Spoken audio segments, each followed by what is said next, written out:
So hello everyone, I'm Neet and in today's video we'll discuss about how to study GST. First of all, एक major misconception clear कर देता हूं मैं कि unlike audit and SM, GST is not a theoretical subject but it is rather a practical one.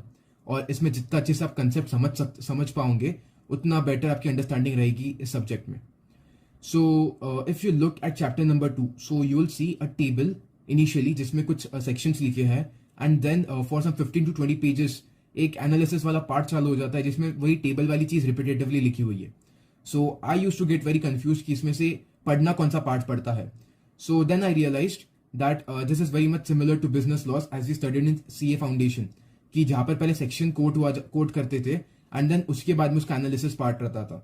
But यहाँ पे गलती से भी एनालिसिस वाला पार्ट छोड़ना मत, क्योंकि जो टेबल रहता है उसमें बेयर एक्ट की लैंग्वेज लिखी रहती है. नाउ बेयर एक्ट मीन्स कि जो इनिशियली एक्ट फ्रेम हुआ है उसका पार्ट उसके डायरेक्टली लाइंस उठाकर यहाँ पे पेस्ट करते हैं.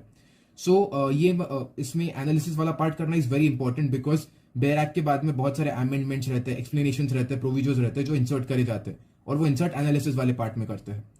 So while learning the topic go through analysis part and use the table to understand the chronology and flow of concepts.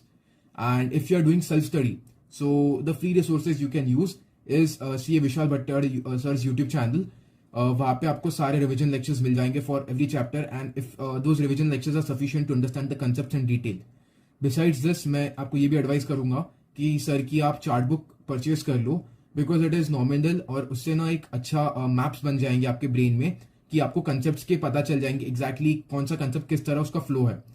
And secondly अगर तुम्हारे किसी फ्रेंड ने अगर सर के लेक्चर्स लिए हैं सो सिंपली उससे बोरो कर लो books and then there will be no need for purchasing it because I did the same. Now let's talk about some chapter specific tips. So if you look at chapter number 1, so this is not very much relevant from exam point of view, but still I would suggest that इसको पूरा completely छोड़ के मत जाना and at least जो constitution वाले sections है उतना part कर लेना because it may be asked in MCQs. फिर chapter number 2, this is the base of GST and इसकी understanding बहुत अच्छी से रखना, especially all the schedules as well as the composite and mixed supply वाला topic. Chapter number 3, RCM and composition, very much important. और secondly इसमें ना एक जनरली गलती ये होती है कि टर्नओवर इन स्टेट और एग्रीगेट टर्नओवर दोनों में बच्चे बहुत ज्यादा कंफ्यूज हो जाते हैं.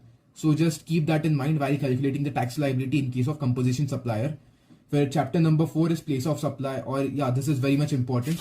Then talking about chapter number 5 I would suggest that if you have possibility of time, so rather than going through all the list of exemptions which are spread across some 100 pages, थोड़ा सा उल्टा approach रखो और use question banks instead. Question banks अच्छी से पूरे diligently follow करो, देखो क्या क्या क्वेश्चंस आ रहे हैं और फिर उसके हिसाब से आंसर्स प्रिपेयर करो. बिकॉज मैंने ये किया था सेम चीज and it work wonders for me, it work wonder for me. फिर जो चैप्टर नंबर 6 है इसको रीड करो along with chapter number 10 because chapter number 6 talks about time of supply and chapter number 10 बताता है कि इनवॉइस कब इशू करना पड़ता है एंड ये दोनों कंसेप्ट इंटर रिलेटेड है. And similarly, chapter number 7 shall be read together with chapter number 12 because chapter number 7 में हम value of supply determine करते हैं और chapter number 12 में जहाँ पे e-bill की validity e-bill की liability देखनी पड़ती है. So उसके लिए value of supply important concept रहता है, वो पता रहना चाहिए. And then moving on to chapter number 8 and 9, these are very very important chapters. And initially जो 10 mark का question आता है GST का, वो generally chapter number 8 का तो उसमें ITC वाला concept involve रहता ही है और चैप्टर नंबर 9 भी स्टैंड अलोन बहुत ज्यादा इंपॉर्टेंट है. फिर talking about chapter number 11, 13 and 14, these are small and easy chapters and इसके ऊपर से आप 2 to 3 मार्क का एक सादा डिस्क्रिप्टिव क्वेश्चन एक्सपेक्ट कर सकते हो या फिर एटलीस्ट 2 to 3 MCQs एक्सपेक्ट कर सकते हो. Lastly moving on to chapter number 15, it talks about various due dates and GST returns.